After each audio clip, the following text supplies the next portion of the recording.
हाँ जी बताइए। क्या इस बार मुख्य एजेंडे रहने वाले विधानसभा चुनाव 2023? मुख्य चुनाव को लेकर एजेंडे की अगर बात करें, सबसे पहले तो आप सभी पत्रकार साथियों का, आपके दर्शकों का हार्दिक स्वागत और दीपावली की हार्दिक शुभकामनाएं। और रही बात चुनाव की, चुनाव में मुख्य रूप से अभी जो कांग्रेस का माहौल है, कांग्रेस के प्रति लोगों में रुझान है और जो कांग्रेस की नई नई स्कीमें, नए नए काम प्रत्येक जाति, वर्ग, धर्म, वर्ण को लेकर किए गए हैं, उन सभी को लेकर कांग्रेस पूर्ण बहुमत से सरकार बना रही है। जी सर, जो ये गारंटी दी गई है 7 जो गारंटी, इसके बारे में बताइए सर, क्या कुछ है इसमें? 7 गारंटी में मुख्य रूप से जो भी बच्चे अभी स्कूली शिक्षा लेकर के कॉलेज में दाखिल होंगे तो उनको लैपटॉप और टैबलेट की व्यवस्था दी गई है। और उसके बाद जो पहले सरकार कर चुकी है, प्रत्येक छात्र जो कि कहीं भी प्रतियोगिता परीक्षा में जाता है तो उसका बसों में किराया फ्री है। और उसके अलावा 500 रुपये में सिलेंडर 1 करोड़ परिवारों को मिलेगा और प्रत्येक महिला मुखिया को 10,000 रुपये मिलेंगे। और गाय का गोबर 2 रुपये किलो तक खरीदने की सरकार की एक ऐसी व्यवस्था बनाई गई है जिससे गौवंश अनर्गल इधर उधर भटकता न फिरे। और गाय माता की, जो हमारी हिंदू धर्म के हिसाब से माता मानते हैं, उनकी अच्छा सम्मान मिले और लोग उन्हें घर में अच्छी तरह से रखें। और ओपीएस की जो स्कीम है उसके बारे में भी गहलोत साहब ने पूरी व्यवस्था की हुई है। 7 गारंटी को बढ़ा करके उसको 10 कर दिया गया है, 3 गारंटी उसमें नहीं जोड़ दी है। जो अभी वर्तमान प्रचार सामग्री है उससे अलावा जो सामग्री है उसमें वो 10 गारंटियों का पूरा प्रावधान दिया गया है। एक गांव में कुछ इस प्रकार की चर्चा आई है कि अफवाह फैल रही है कि चाचा भतीजे का आपस में समझौता हुआ है, इस तरह की मामला है कोई सामने आपके पास? देखो, ये चुनाव चाचा भतीजा का नहीं है, ये 2 राष्ट्रीय पार्टियों का चुनाव है।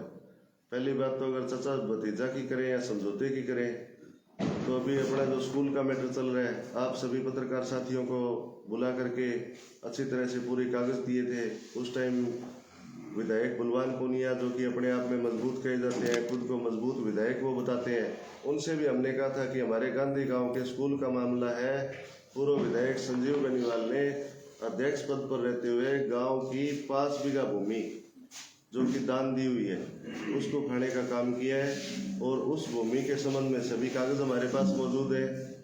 तो बलवान पूनिया के चैनल से और उनके माध्यम से हमने कई जगह उस बात को पहुंचाया, उस बात को रखा। तो बलवान पूनिया ने उस वक्त तो कहा कि मैं बहुत मजबूत हूँ और मैं ये काम पक्का करवाऊंगा। मैं आदरणीय विधायक जी से आज पूछना चाहता हूँ कि ऐसी क्या कमी रह गई, ऐसी क्या व्यवस्था हुई या आपके आपस में कैसी साठगांठ हुई कि वो काम हो नहीं सका? वो जमीन किसने दान दी थी स्कूल को? वो जमीन मेरे परदादा जी ने दान दी थी। अब क्या स्थिति है उस जमीन की? अब स्थिति ये है कि उस जमीन पे कब्जा हो चुका है, उन्हीं का, संजीव जी बेनीवाल का कब्जा उस जमीन के ऊपर है और वो लगातार उस जमीन के ऊपर काश्त कर रहे हैं। अजीत जी, जिस प्रकार से कहा जा रहा कि ये टिकट तो कांग्रेस की आएगी नहीं, बलवान पूनिया ने कहा मेरी जेब में है, मैं टिकट आने ही नहीं दूंगा, कैसे हुआ ये चमत्कार? कहाँ से ले आए आपने टिकट? टिकट तो देखो हमेशा सेंटर के पास होती है, आला कमान नेताओं के पास होती है, किसी की जेब में नहीं होती।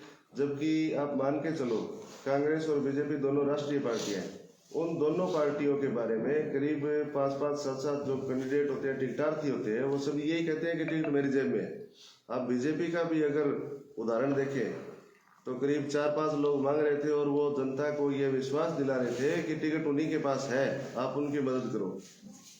तो ये बातें चलती रहती है। और आदरणीय मल्लिकार्जुन जी खड़गे और गोविंद सिंह जी डोटासरा और हमारे अशोक जी गहलोत जो है वो टिकटें बांटने का काम करते हैं। कांग्रेस की टिकट आप लेकर आए हैं, लेकिन बलवान पूनिया कांग्रेस के शासनकाल के सारे विकास कार्य गिनवाकर वोट मांग रहे हैं, इस पर क्या कहेंगे आप? मैं बिल्कुल इस बात से सहमत हूँ कि वो कांग्रेस के विकास कार्य गिनवा रहे हैं और कांग्रेस के द्वारा किए गए कामों को अपना काम बता रहे हैं, जबकि ये काम 200 के 200 विधानसभा क्षेत्रों में हुए हैं। संगरिया और पीलीबंगा ऐसी विधानसभा है पूरे हनुमानगढ़ जिले में जहाँ की बीजेपी के विधायक जीते हुए थे, लेकिन वहाँ भी वही सब काम हुए हैं, क्योंकि काम सरकार ने किए हैं और जनता के लिए किए हैं। किसी के छाती ठोकने के लिए, किसी को अनर्गल प्रयास और ऐसी बकवास के लिए काम नहीं किए गए हैं। ये जनता की सुविधा के लिए मूलभूत आवश्यकताओं में गिनकर अशोक गहलोत जी ने ये काम किए हैं। तो क्या कंट्रोवर्सी थोड़ी पैदा नहीं होगी क्षेत्र में, जब आप भी कांग्रेस के विकास कार्यों पर वोट मांगते हैं और वो भी मांगेंगे? नहीं, मैं तो कांग्रेस की विकास कार्यों पर कांग्रेस की टिकट लेकर वोट मांग रहा हूँ, और वो किस हद पर वोट मांग रहे हैं वो बात आप उन्हीं से पूछे तो ज्यादा बेहतर होगा कि आपका कांग्रेस में क्या हिस्सा है। ठीक है, एक टाइम पर उन्होंने मदद की, तो आदरणीय गहलोत साहब ने भी कहा कि तुम मांगते मांगते थक जाओगे, मैं देते देते नहीं थकूंगा। और इसके ऊपर गहलोत साहब को यह भी कहना पड़ा कि ये विकास कार्यों की जगह आडी टेढ़ी और बेतुकी चीजें ज्यादा विश्वास रखने लगे, और अगर भादरा तहसील को जिला बनाने की मांग बलवान पूनिया करते तो मैं बढ़ा देता, इतना तक उन्होंने कहा। तो उन्होंने विकास की जगह ये बात कहीं ना कहीं आप भी समझते होंगे कि और मुद्दे पकड़ लिए, किसी एक दूसरे की रड़क निकालने वाली जो राजनीति करना और ऐसी कामों को ज्यादा बढ़ावा दिया। तो सर, क्या आप मानते हैं कि अगर सरकार को आवश्यकता पड़ी तो सीपीआईएम ने मदद की, और उस मदद का सीपीआईएम ने भरपूर फायदा उठा लिया सरकार से, सरकार को एक तरीके से दबाव में ले लिया कि हमने आपकी मदद करी है, अब हम जैसा कह रहे हैं वैसे आप करें? नहीं, भरपूर फायदा नहीं मान सकते इसको कहेंगे आप नाजायज फायदा। भरपूर तो ये होता है कि जनता की मांगों के लिए कोई फायदा अगर उठाया जाए तो उसको कहेंगे भरपूर फायदा उठाया, लेकिन उन्होंने अपनी पावर का असीमित और दुरुपयोग किया है, और उसी के कारण आगे आप देख सकते हैं, और पीछे भी आपने देखा होगा कि जिस सीटों पे एक बार कम्युनिस्ट जीत गया, दोबारा वहां किसी कम्युनिस्ट को बारी नहीं आई। और ये सीट भी आप मान के चलो कि दोबारा कोई भी कम्युनिस्ट हो या इस तरह के लोग हो जो बरगलाने वाले हो, लोगों को बहकावे में लाने वाले हो, ऐसे लोगों के लिए नहीं है। तरह तरह की चर्चाएं थी, अब कैसा रिस्पॉन्स मिल रहा है आपको गाँव में? गांव में बहुत अच्छा रिस्पांस मिल रहा है, क्योंकि जो गहलोत सरकार के काम है और कांग्रेस का एक बड़ा वोट बैंक है, वो हमेशा ही कांग्रेस के साथ रहता है, चाहे प्रत्याशी कोई भी हो, कैसा भी हो, किसी भी जाति धर्म वर्ग वर्ण से संबंध रखता हो। और जहाँ तक मेरे परिवार का सवाल है, मेरा परिवार आज किसी परिचय का मोहताज नहीं है, और आज़ादी से पहले के ही हम पूरे जो क्षेत्र है इसमें अपना अच्छा प्यार प्रेम रहा है, तो निश्चित रूप से उतना ही अच्छा प्यार प्रेम और सहयोग क्षेत्र के लोगों से मिल रहा है। आप मुकाबला कांग्रेस से बीजेपी से मानते हो या माकपा से मानते हो? आप लोग मुकाबला मैं दोनों से नहीं मानता हूँ, क्योंकि मुकाबले की बात तो ये है कि ये दोनों दूसरे नंबर की लड़ाई लड़ रहे हैं। कांग्रेस के किए गए काम सबसे अहम बात यही है, और दूसरी बात यह है कि कॉमरेड बलवान पूनिया जो कांग्रेस के वोट बैंक को लेकर के अपने आप को बहुत बड़ा नेता मान रहे थे, वो वोट बैंक आज मुझे भी बहुत खुशी है, और कांग्रेस के हर वोटर हर कार्यकर्ता को खुशी है कि वो वोट बैंक वापस कांग्रेस में लौट चुका है। और रही बात बीजेपी की, तो बीजेपी का जो 2013 से 18 का शासन था, लोगों ने देखा है बहुत ज़्यादा भ्रष्टाचार हुए, बहुत ज़्यादा चिट्टा जैसे पदार्थों का सेवन लोगों को सिखाया गया, किया गया, और ऐसे ऐसे काम हुए। तो इस कारण से मान के चलो। और दूसरी बात यह है कि बीजेपी कहीं भी सरकार बनाने में समर्थ नहीं है, और कोई भी ऐसी बात नहीं है, तो लोग सरकार के साथ जाने में ज्यादा विश्वास रखते हैं। सर, लोग संजीव बेनीवाल का कार्यकाल देख चुके हैं, बलवान पूनिया का 5 साल में देख लिया है। लोगों में कैसा आपको बदलाव दिखा दोनों राज्यों को लेकर? क्या लोग थर्ड फ्रंट चाहते हैं? लोग किस तरीके का नेता चाहते हैं? आप लोगों में गए हैं टिकट मिलने के बाद, आपने विजिट किया है, बताएं। बिल्कुल, ये आपका बहुत अच्छा सवाल है। लोग मेरे जैसा ही नेता चाहते हैं, क्योंकि आज जो दोनों में घमंड है, जनता घमंड बर्दाश्त करने के लिए आपको नेता नहीं बनाती है। जनता बिल्कुल सिंपल शालीन रह करके जनता के बीच में काम करे, उनकी बात को सुने और उनकी आवाज को उठाए, ऐसे नेता चाहती है। इसीलिए उन दोनों का ज्यादा विरोध हो रहा है कि दोनों अपने आप को राजा समझने लगे हैं। सर, जो कांग्रेस की टिकट की डिमांड कर रहे थे, उनमें से कितने लोग आपके साथ हैं?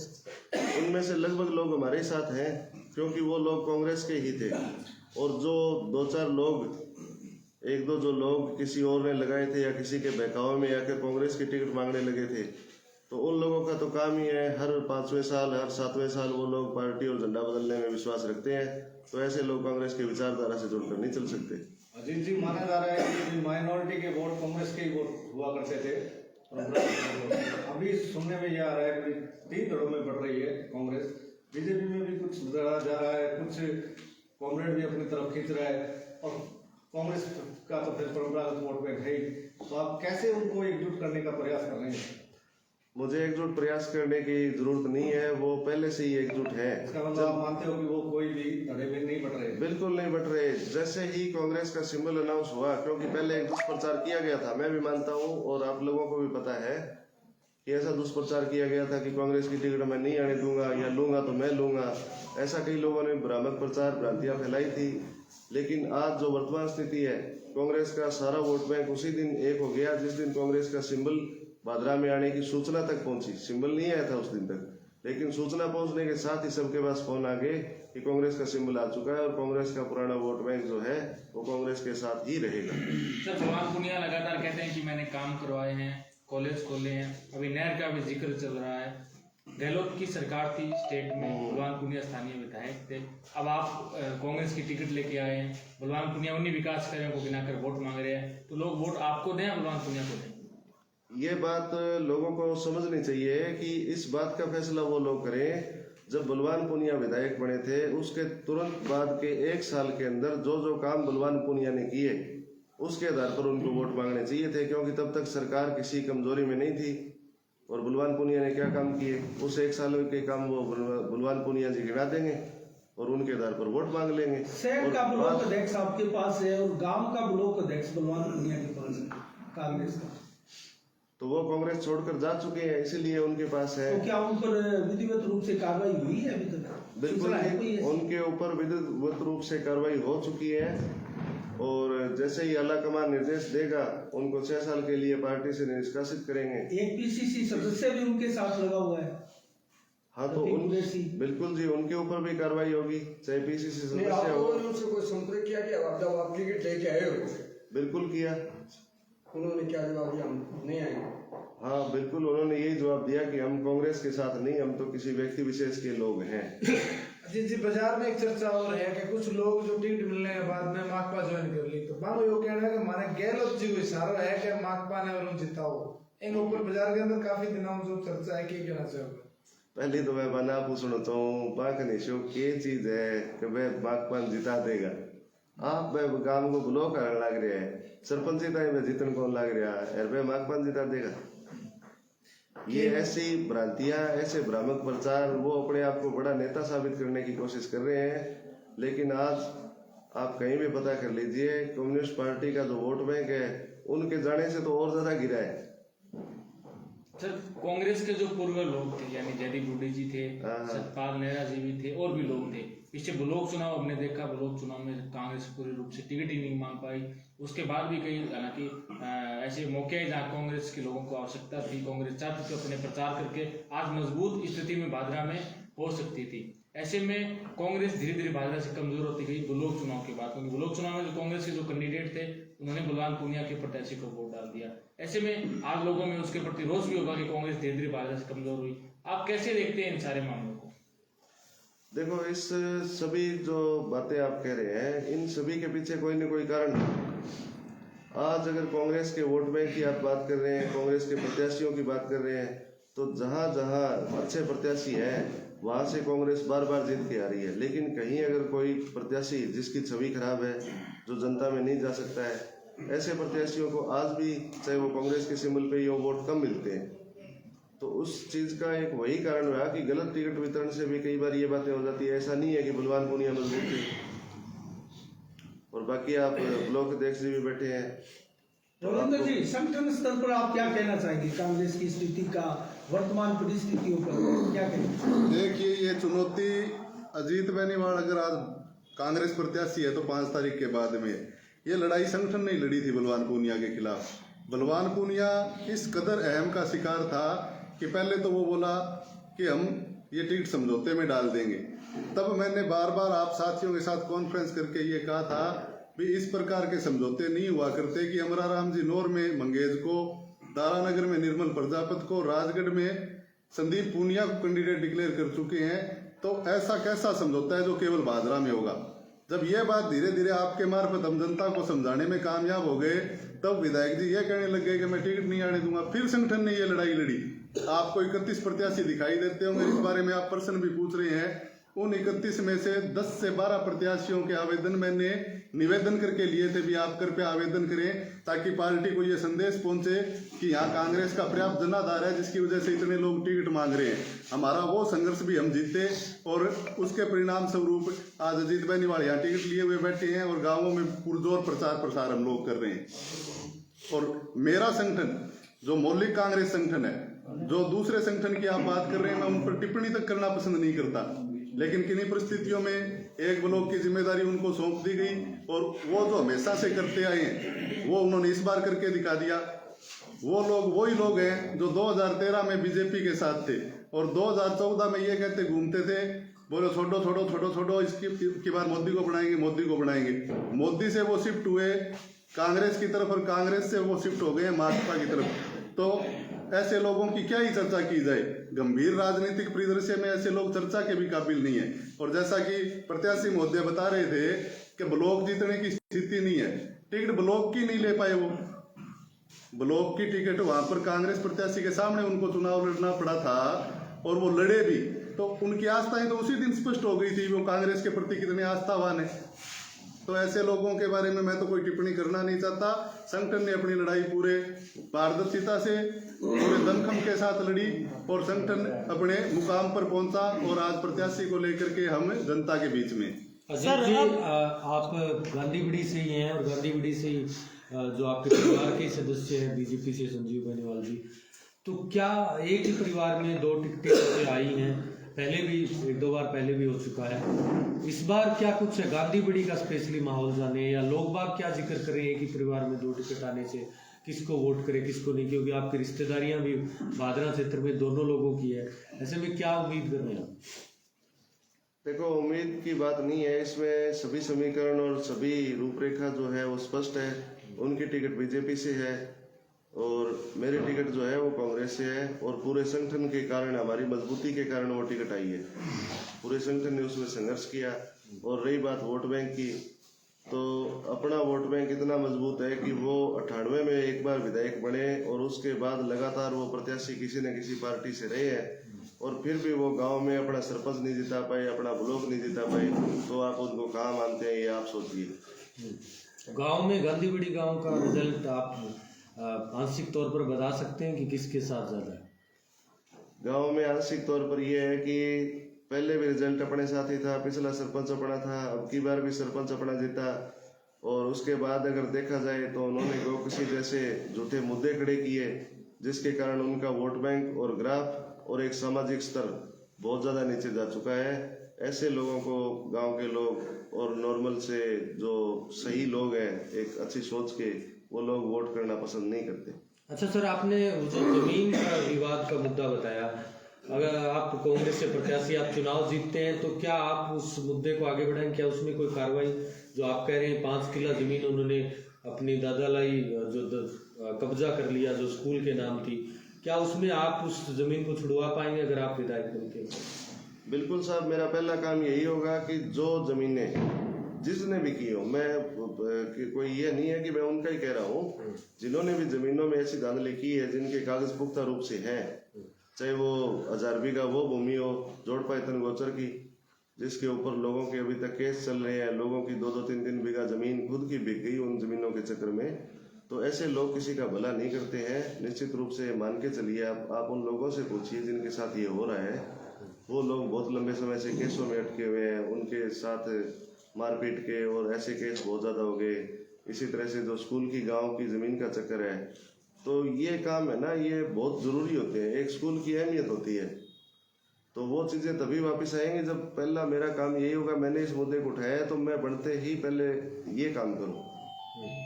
अभी क्या स्टेटस चल रहा है सर? अभी कोर्ट में आप लोग, अभी कोर्ट में उसका कमिश्नर के पास चल रहा है और जैसे ही उसके ऊपर मामला, तो कमिश्नर का फैसला आ गया था कि ये जमीन स्कूल के हक में होनी चाहिए, लेकिन किसी कारणों से या जनप्रतिनिधि की कमी से, मैंने जैसा पहले की बताया, विधायक जी से हमने कहा था कि आप विधायक हैं इस क्षेत्र के, तो आपका तहसीलदार लगाया हुआ है, आप कह रहे हैं मैं लाता हूँ सारा स्टाफ, तो वो काम नहीं कर रहा है। कारण क्या है?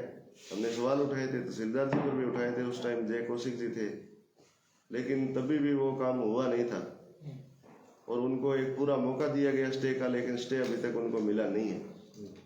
सर, मुख्यमंत्री की चिरंजीवी योजना, मोबाइल योजना, उसके अलावा युवाओं को लेकर योजना, बहुत सारी ऐसी योजनाएं हैं। आप लोगों में गए होंगे, सरकार ने सबके लिए काम किया, लोगों के लिए, महिलाओं के लिए, बुजुर्गों के लिए।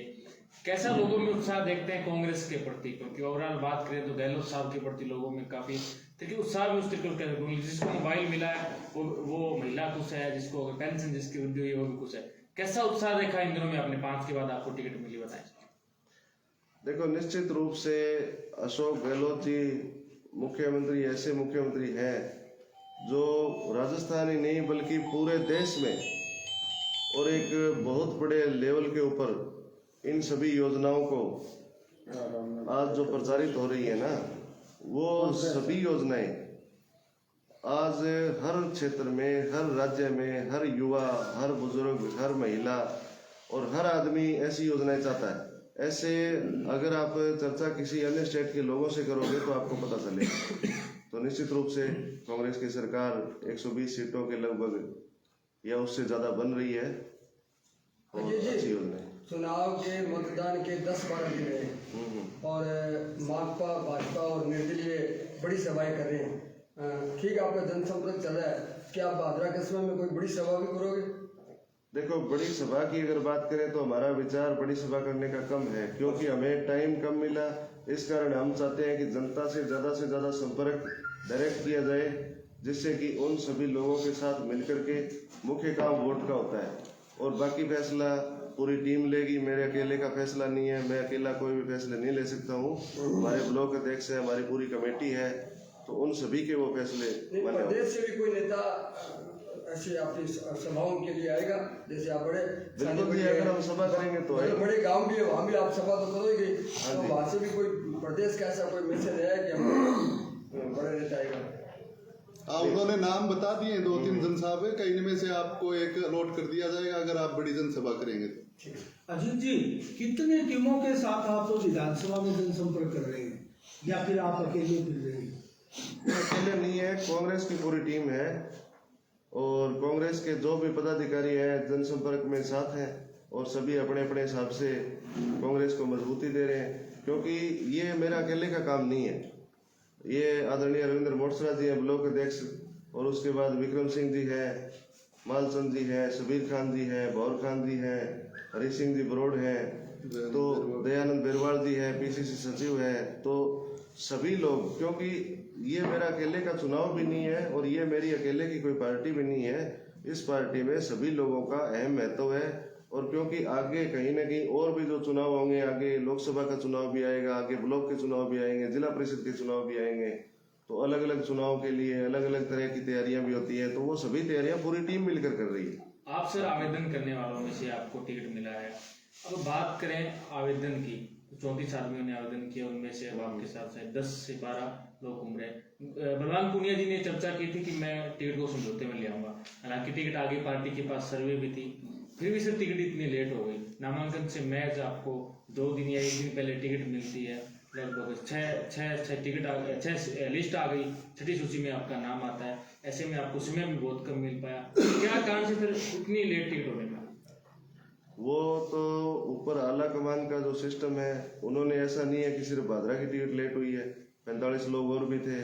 बीजेपी की भी लास्ट सूची थी, उसमें भी बहुत सारे नाम थे, और अपने हनुमानगढ़ के बड़े नेता जो राम प्रताप जी हैं, पहले कृषि मंत्री भी रहे थे, उनकी टिकट भी मेरे से 1 दिन और बाद में मिली है। तो ऐसी कोई बात नहीं है, वो तो पार्टी का सिस्टम है, पार्टी जिस टाइम सिंबल देती है उसी टाइम देती है। जी, यदि आप जीतते हैं तो कांग्रेस की गारंटियों के अलावा भादरा शहर के लिए, आप सुव्यवस्था के लिए आपकी क्या विशेषताएं या क्या विशेष प्रतिबद्धताएं रहेंगी?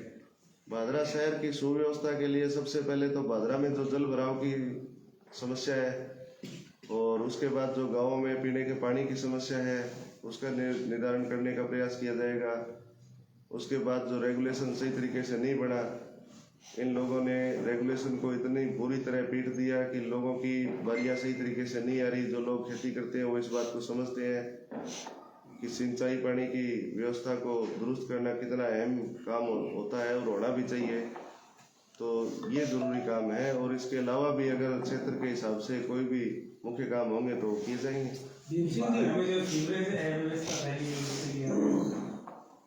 भादरा में जो सीवरेज व्यवस्था फैली हुई है उसके लिए तो मैंने सबसे पहले बताया है ना कि पानी निकासी की व्यवस्था तो सीवरेज से ही होगी।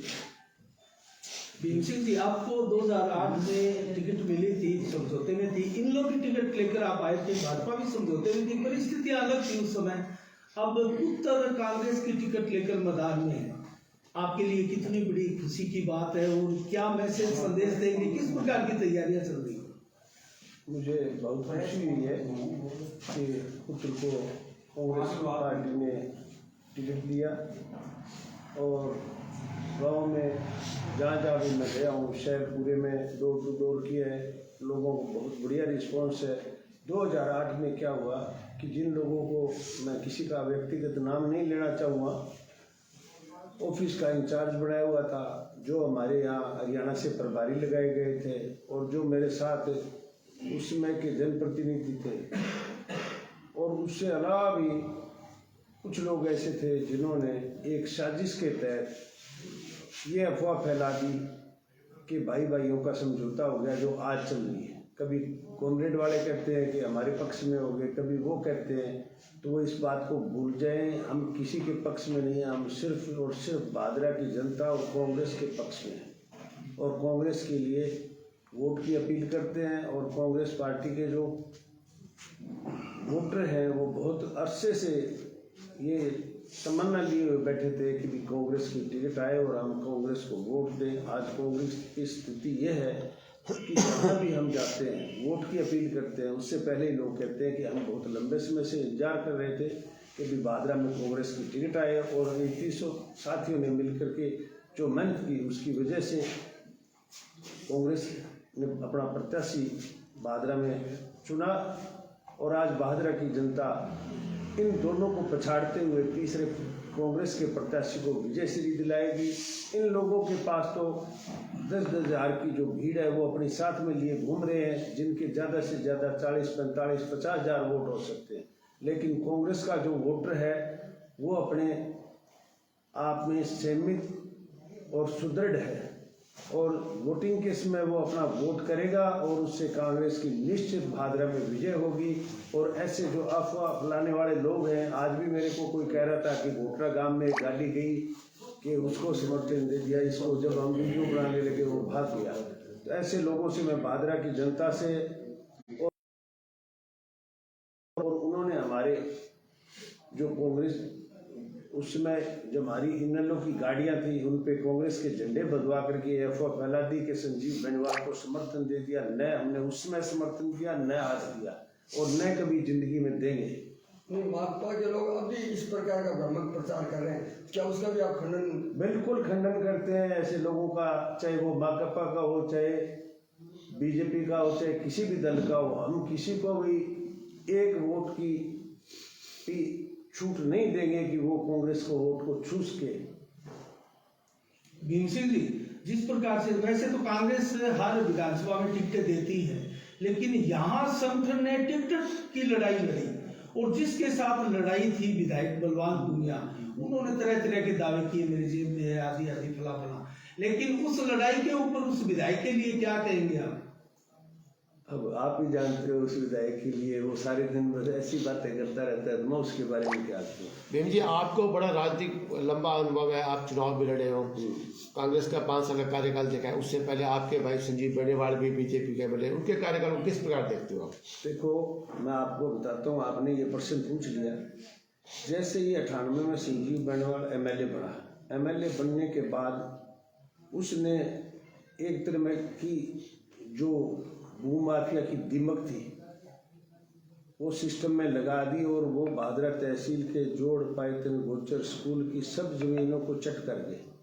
और उस दिमक 2013 में वो दिमक तो बीजेपी में चली गई, पर उस दिमक के कुछ जीवाणु कांग्रेस में रह गए जो आज भी वो इधर उधर भाग गए। जिस प्रकार से विधायक, वर्तमान विधायक के आप क्योंकि अनुभवी पुराने लीडर हैं, वर्तमान में कभी कुत्ता, कभी कुछ, कभी मैं माँ हूँ, इस प्रकार के भाषण जो आ रहे हैं, इसका स्तर आप कैसा मानते हैं? ये स्तर तो देखो दोनों का ही ऐसा है। वो कह रहा है मैंने जनप्रतिनिधि की भाषा, ये जनप्रतिनिधि होने के दोनों ही, मैं कहना नहीं चाहूँगा कि भादरा की जनता ने चुना है, लेकिन ऐसी जो भाषा है वो एक स्वस्थ राजनीति के लिए कैसी है? अच्छी भाषा है? नहीं, बहुत ही शर्मनाक है। वो भी कह रहे भैंस नहीं खरीद सकता, वो कह रहे जमीन खरीद ली। अरे मुद्दा चुनाव का है, आपके कामों को गिनाओ, आपकी अच्छाइयों को गिनाओ, अपने व्यवहार को गिनाओ, लोगों में लोकप्रियता दिखाओ। ये कोई तरीका थोड़ा ही है, मैं ये कर दूंगा, मैं वो कर दूंगा। तुम कोई दूसरे नंबरी गुंडे हो क्या? किस चीज का भय दिखा रहे हो लोगों को? आपने देखी पहले कभी इस प्रकार की राजनीति भादरा में? भादरा में तो ऐसी नहीं देखी, पर ये अभी जो दुष्प्रचार हो रहा है, तो इसके लिए मैं दोनों को ही दोषी मानता हूँ। भादरा की सेहत के लिए भी अच्छा है या नहीं है?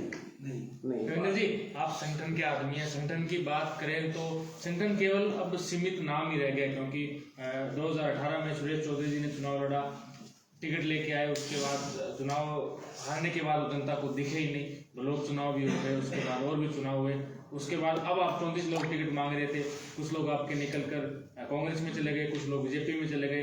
आप अब टिकट मांगने वाले साथी थे, उनमें से 10 या 12 साल में हो। ऐसे में सर कैसे पार्टी, मतलब नाम ही रह जाता है, लोग टिकट ना मिलने पर निकल के भाग जाते हैं। टिकटार्थियों में, संगठन कार्यकर्ताओं में और संगठन पदाधिकारियों में अंतर होता है।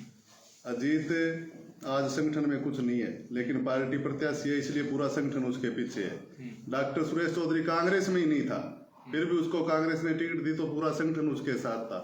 डॉक्टर सुरेश चौधरी के जाने से तो संगठन के जुकाम भी नहीं हुआ, संगठन तो अपना काम कर ही रहा है लगातार। राजेश्वरी जी का परिवार चला गया, वो भी पदाधिकारी। हाँ, शेर सिंह जी चले गए, राजेश्वरी जी अभी भी ये दावा कर रही है, हालांकि हास्यास्पद है ये दावा कि मैं अभी भी कांग्रेस में ही हूँ। तो जब तक व्यक्ति खुद ये स्वीकार नहीं करेगा मैं चला गया, तो किस बिना पर हम कह सकते हैं। राजेश्वरी जी को किसी प्रचार में भी नहीं देखा, हालांकि वो चले गए, लेकिन वो संगठन में थे भी नहीं कभी। अगर संगठन के प्रति उनकी आस्था होती प्रॉपरली, तो वो दर्शना ढूकिया के सामने निर्दलीय चुनाव नहीं लड़ते कांग्रेस प्रत्याशी के सामने। और शेर सिंह और राजेश्वरी देवी संगठन के मुखिया हो सकते हैं, संपूर्ण संगठन नहीं है। उस संगठन की एक पूरी कार्यकारिणी थी, उस कार्यकारिणी के पदाधिकारियों के नंबर यहाँ पर हैं, उनका पता हमारे पास है, उन लोगों के साथ हम संपर्क में हैं, वो गांवों में हमारे लिए काम कर रहे हैं। तो संगठन एक या दो व्यक्तियों पर डिपेंड नहीं होता। और ये तो मैंने 52 जनों की कार्यकारिणी बनाई थी, क्योंकि कार्यकारिणी की लिमिट ही 52 जनों की थी, देहात की और शहर की। तो क्या इसके अलावा और लोग नहीं है? कोई चला जाएगा तो उसकी जगह दूसरी व्यक्ति को मतलब अवसर दिया जाएगा। जना जना तैयार बैठा है। यहाँ 5 से 6 व्यक्ति इतने सक्षम हैं जिनको हम संगठन में किसी कारण से मौका नहीं दे सके, अब उनको मौका देंगे। संगठन किसी के आने जाने से प्रभावित नहीं होता। तो सर वो कह रही है कि मैं कांग्रेस में हूँ, इनको टिकट मिल गई, आप चुनावी कैंपेन कर रहे हैं, तो क्या आपने उनसे बात की कि इनके? हमने पहले दिन ही सबसे बात कर ली थी।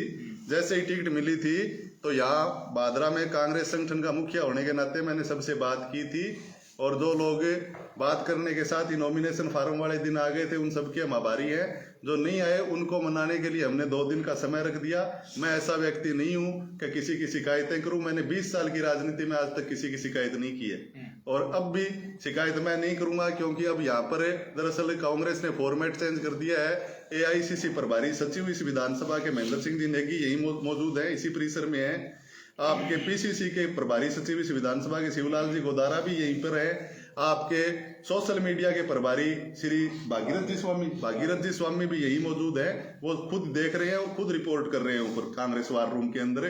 तो हमें शिकायत करने की आवश्यकता नहीं है। यहाँ आया हुआ व्यक्ति उनको स्वयं ही दिख जाएगा, और नहीं आया हुआ व्यक्ति भी दिख जाएगा। अच्छा, भागीरथ जी स्वामी का रोल इसलिए महत्वपूर्ण है कि ये सभी प्रत्याशियों की सोशल मीडिया हैंडल्स को टैली करते रहते हैं। जो भी मतलब क्या है कि किसी अन्य प्रत्याशी के साथ दिखाई देगा, उसके विरुद्ध तत्काल रिपोर्ट वार रूम में भेज दी जाएगी। तो पार्टी स्वतः कार्य करेगी उसके अगेंस्ट। क्या कहेंगे आप, क्या कहना चाहेंगे? सारी जनता आपको सुन पा रही है, क्या संदेश दें? मैं सबसे पहले तो एक ही संदेश देना चाहूँगा कि सबसे पहले तो धन्यवाद पूरी जनता को, सभी सुनने वालों को दीपावली की अग्रिम शुभकामनाएं, हार्दिक बधाई। और जो कांग्रेस को प्यार, प्रेम, सहयोग और आशीर्वाद दिया है और वोट देने का वादा किया है, उसके लिए धन्यवाद। और उसके बाद एक बात आपसे भी कहना चाहूँगा कि आप सभी पत्रकार सवाल पूछते हैं, तो जो आरोप किसी भी नेता पर लगे, आप उस नेता के पास जाकर उस आरोपों के बारे में सवाल पूछिए। अब जैसे स्कूल की जमीन का मैंने बताया है, तो आपका भी फर्ज सही है। और क्या वो 1000 या 1100 किला भूमि जो उन्होंने 98 से 2003 के बीच में औने पौने दामों में बेचने का काम किया, वो बात सही है।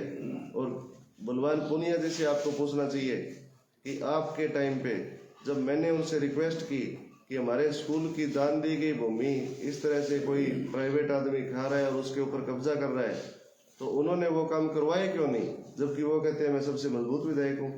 तो ये सवाल आपको उन लोगों से पूछने चाहिए। धन्यवाद।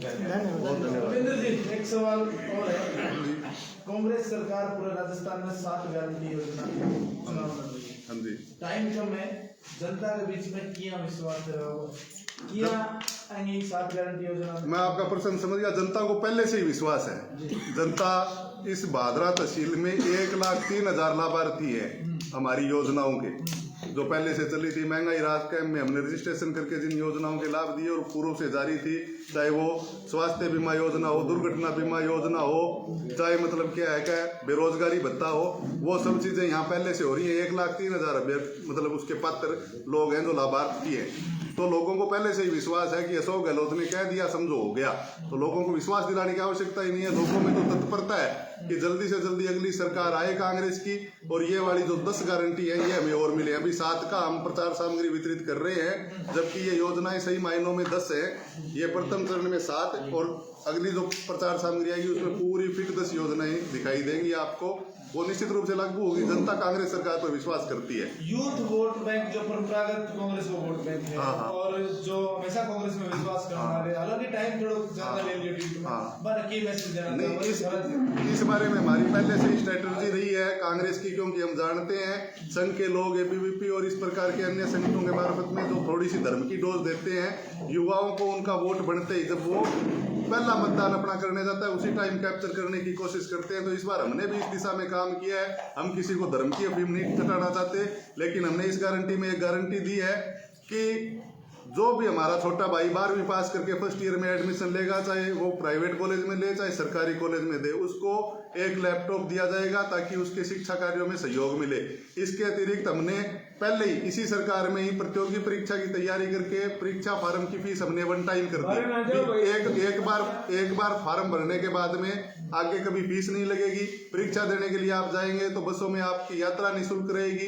बेरोजगारी भत्ता भी हमने दिया है लोगों को, जो जारी है लोगों का। लोग इंटर्न के रूप में काम कर रहे हैं। वाटर वर्क्स में हमारे 3-4 साथी काम कर रहे हैं, तहसील में हमारे 3-4 साथी काम कर रहे हैं, पंचायत समिति में काम कर रहे हैं, नगर पालिका में काम कर रहे हैं। तो लोगों को पूरा विश्वास है कि जो योजना कांग्रेस सरकार लेकर के आएगी उसको निश्चित रूप से धरातल पर उतारेगी। युवाओं के लिए तो हमारे पास विविध प्रकार के पैकेज है जो हमने पहले भी किया है। हमने ऐसी योजनाएं हैं जिनको पूरी तरह से गिनाएं, जैसे कि आपकी ये अनुप्रति योजनाएं हैं कोचिंग की तैयारी करने के लिए। विवेकानंद हॉस्टल का हमारा प्लान है जिसमें कि प्रतियोगी परीक्षा की तैयारी करने वाले छात्र रह पाएंगे। कालीबाई व्हील मतलब स्कूटी योजना है, वो सब ये सब कुछ युवाओं के लिए है। युवाओं के लिए तो हमने इतनी योजनाएं बढ़ा दी। अरे 1500 सीट बढ़ा दी भाई मेडिकल कॉलेजेस के अंदर है, 1500 सीट बढ़ा दी। इतनी बड़ी बात है ये। आज कितनी आसानी से हमारे राजस्थान के बच्चे एमबीबीएस कर पा रहे हैं। आप हरियाणा की स्थिति देखो, आप पंजाब की स्थिति देखो, उड़ीसा की स्थिति देखो, वहाँ कितनी कम सीटें हैं, कितने कम मेडिकल कॉलेज है।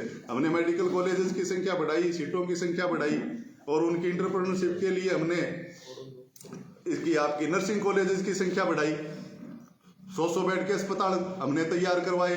41 अस्पतालों को हमने उप जिला अस्पताल में बदला। हमने 42 एग्रीकल्चर कॉलेज पूरे राजस्थान में नए खुलवा दिए। तो सब कुछ युवाओं के लिए ही हो रहा है। हमने ग्रामीण शहरी ये ओलंपिक करवाए, इसमें ज्यादातर भाग लेने वाले युवा थे। हालांकि हमने उच्च आयु वर्ग के लोगों के लिए भी उसमें स्लॉट रखे थे, लेकिन ज्यादातर उसका केंद्र तो था वो युवाओं की तरफ था। हमने इंडोर स्टेडियम बनवाए हैं, मैटिंग वाला काम करवाया है, कबड्डी एकेडमी खोली है। ये सारे काम युवाओं के लिए हो रहे हैं, हो चुके हैं, होते रहेंगे और निश्चित रूप से करेंगे। तो युवा इस चीजों से जुड़ाव महसूस करके कांग्रेस को वोट करेंगे। धन्यवाद। बहुत बहुत धन्यवाद।